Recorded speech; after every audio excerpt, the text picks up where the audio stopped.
Mintalah pertolongan dengan sabar dan sholat. Sesungguhnya Allah bersama dengan orang-orang yang sabar. Kita sering mendengar ayat ini disampaikan oleh para ulama, para da'i, para ustadz, tentang bahwa salah satu di antara cara menjemput pertolongan Allah Subhanahu wa Ta'ala itu adalah dengan melakukan ibadah sholat. Pertanyaannya adalah, sholat yang seperti apakah yang bisa menjemput pertolongan Allah dalam kehidupan kita pada saat kita sedang mengalami ujian yang berat? Banyak orang yang bilang, saya sholat tapi kok hidup saya gini-gini aja. Banyak orang yang bilang, saya udah sholat tetapi kok doa saya belum diijabah. Saya udah sholat tapi kok masalah saya masih belum selesai. Saya udah sholat tetapi kok musibah saya terus beruntun, tidak pernah berhenti. Saya udah sholat tapi kok musibah terus terjadi dalam hidup saya. Sehingga teman-teman yang dirahmati Allah, kita perlu belajar sholat yang seperti apa yang bisa menjemput pertolongan Allah Subhanahu wa Ta'ala secara ajaib. Mari kita renungkan sebuah kisah yang pernah disampaikan oleh sahabat Anas bin Malik radhiyallahu an, bahwa dahulu di masa Nabi ada seorang laki-laki di kota Madinah yang melakukan perjalanan antara Syam ke Madinah untuk berdagang. Di tengah perjalanan, laki-laki ini dirampok oleh para perampok. Dia diberhentikan oleh seorang laki-laki, kemudian hartanya diambil. Lalu setelahnya laki-laki itu menghunuskan pedang kepada orang ini. Pedagang ini mengatakan, "Wahai fulan, jika engkau menginginkan hartaku, ambillah, tapi biarkanlah aku melanjutkan perjalanan." Perampok itu mengatakan, "Adapun harta itu sudah menjadi milikku. Sekarang aku menginginkanmu, aku ingin membunuhmu."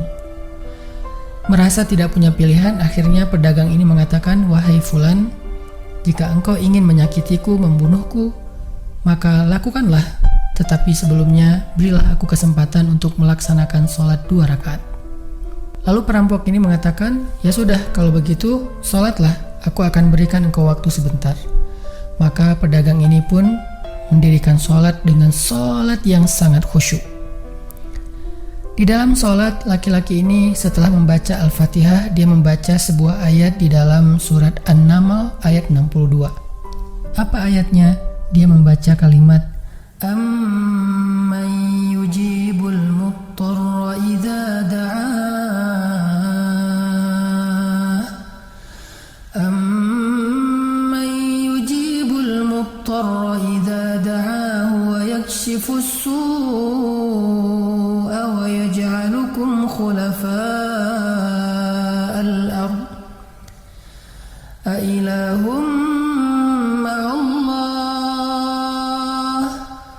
a ilahum ma'allah,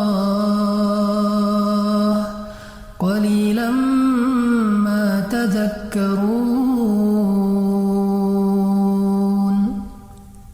Bukankah dialah Allah yang memperkenankan doa orang yang dalam kesulitan apabila dia berdoa kepadanya, dan menghilangkan kesusahan dan menjadikan kalian sebagai khalifah di muka bumi? Apakah di samping Allah ada Tuhan lain yang patut disembah atau dimintai pertolongan? Sedikit sekali dari nikmat Allah yang kalian ingat. Shadaqallahul azim. Teman-teman yang dirahmati Allah Subhanahu wa Ta'ala, inilah ayat yang dibaca oleh pedagang tadi ketika dia sholat 2 rakaat. Dia membaca kalimat ini dengan penuh penghayatan dan perenungan. Dia mentadabburi ayat ini. Amma yujibul muttarra idza da'ah wa yakshifus su'.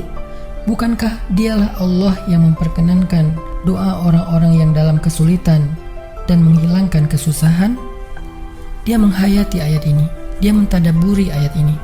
Sehingga muncullah rasa yakin di hatinya bahwa harapannya saat ini satu-satunya adalah Allah yang yujibul muttar. Dia dalam kondisi muttar, dalam kondisi kesulitan, dalam kondisi terancam. Muttar itu bisa bermakna terancam, kesulitan, kesusahan, dan berbagai macam makna dari ketidakberdayaan. Siapa yang yujibul muttar? Siapa yang akan memperkenankan doa orang yang tidak berdaya selain Allah? Wa yakshifus su', dan menghilangkan kesusahannya selain Allah.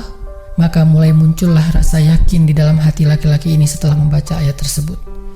Setelah selesai dia lakukan sholat, kemudian dia mengangkat kedua tangannya. Dia berdoa kepada Allah dengan menyebut nama-nama Allah yang mulia.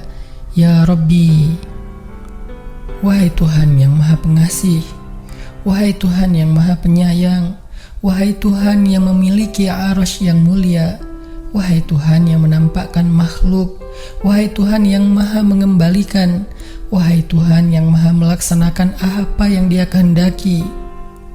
Aku mohon dengan cahayamu yang memenuhi sudut-sudut arasy-Mu. Hamba mohon kepadamu dengan kekuasaanmu yang menguasai makhluk-Mu, dan dengan rahmat-Mu yang meliputi segala sesuatu. Tidak ada Tuhan yang berhak disembah selain Engkau, ya Allah. Wahai Tuhan yang maha penolong, tolonglah aku. Laki-laki ini berdoa meminta kepada Allah dengan menyebut kebesaran Allah di arasy, menyebut cahaya-cahaya yang dimiliki oleh Allah yang meliputi arasy-Nya yang mulia. Tiba-tiba setelah selesai berdoa, muncullah seorang laki-laki dengan pakaian hijau bercahaya. Dia mengendarai seekor kuda berwarna abu. Dia mengeluarkan pedang. Lalu perampok tadi mencoba untuk menyerang laki-laki berkuda itu. Tetapi laki-laki berkuda itu menendang dengan kudanya sehingga perampok ini terhempas, terjatuh. Kemudian laki-laki tersebut membunuh perampok itu seketika. Kemudian pedagang itu bertanya, "Siapakah Tuan?" Lalu penunggang kuda itu menjawab, "Ketahuilah, saya adalah malaikat yang turun dari langit ketiga. Ketika kamu berdoa kepada Allah kali yang pertama, kami para malaikat mendengar suara gemerincing dari pintu-pintu langit. Sehingga para malaikat bertanya-tanya, apa yang sedang terjadi? Tiba-tiba muncullah doamu yang kedua, hingga pintu-pintu langit terbuka dan nampaklah cahaya yang sangat benderang. Dan di doamu yang ketiga, datanglah malaikat Jibril kepada kami seraya berseru, siapakah di antara kalian wahai para malaikat yang mau menolong hamba Allah itu? Lalu aku memohon kepada Allah agar Ia mengizinkanku melaksanakan tugas ini. Wahai hamba Allah, ketahuilah, barang siapa yang berdoa dengan doa yang engkau baca tadi ketika dalam kesedihan, penderitaan, dan dalam keadaan sedang susah, maka Allah akan melepaskannya dari kesedihan dan akan menolongnya." Teman-teman yang dirahmati Allah Subhanahu wa Ta'ala, itulah salah satu kisah tentang keajaiban sholat seorang pedagang yang dengan sholat itu Allah Subhanahu wa Ta'ala mendatangkan pertolongan yang luar biasa dalam masalahnya. Pertanyaannya adalah, apa rahasia sholat pedagang itu sehingga Allah mendatangkan malaikat khusus yang menunggang kuda berwarna abu, lalu malaikat ini membunuh perampok yang ingin mencelakai pedagang itu? Salah satu rahasia dari sholat pedagang itu, kata para ulama, adalah dia melakukan ibadah sholat dengan ihsan, seperti yang dikatakan Nabi tentang bab ihsan, an ta'budallah ka'annaka tarah fa illam takun tarah fa innahu yarak. Ketika engkau beribadah kepada Allah, seolah-olah engkau melihat Allah. Jika engkau tidak bisa melihat Allah, maka yakinlah Allah melihatmu. Di sini Nabi mengajarkan kepada kita tentang sholat yang terkoneksi langsung dengan Allah Subhanahu wa Ta'ala. Terkoneksi dalam yakin dan iman sampai seolah-olah kita melihat Allah. Artinya ketika kita bisa sholat seolah-olah kita melihat Allah, lalu dengan kondisi seperti itu kita meminta pertolongan Allah dengan penuh keyakinan, itulah sholat yang mendatangkan pertolongan Allah. Atau kalau kita nggak bisa membayangkan bahwa kita melihat Allah karena itu memang sulit, maka yakinlah Allah melihat kita, dan itu pasti. Artinya bahwa Allah itu pasti mendengar kita, melihat kita, dan sedang menunggu apa yang kita butuhkan.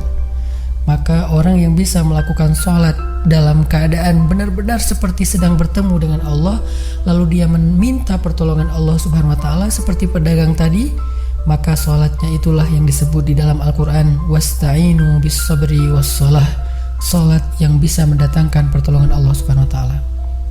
Semakin sering kita melakukan sholat dengan ihsan, benar-benar seperti bertemu dengan Allah Subhanahu wa Ta'ala. Kalau kita nggak bisa ngerasain bagaimana cara menghayati kita melihat Allah, yakinlah Allah melihat kita. Dan kalau kita bisa mendawamkan ini dalam sholat 5 waktu dan dalam sholat-sholat sunnah kita yang lain, terutama sholat tahajud, maka insya Allah sholat kita sudah menjadi jalan keajaiban dalam kehidupan kita. Barakallahu.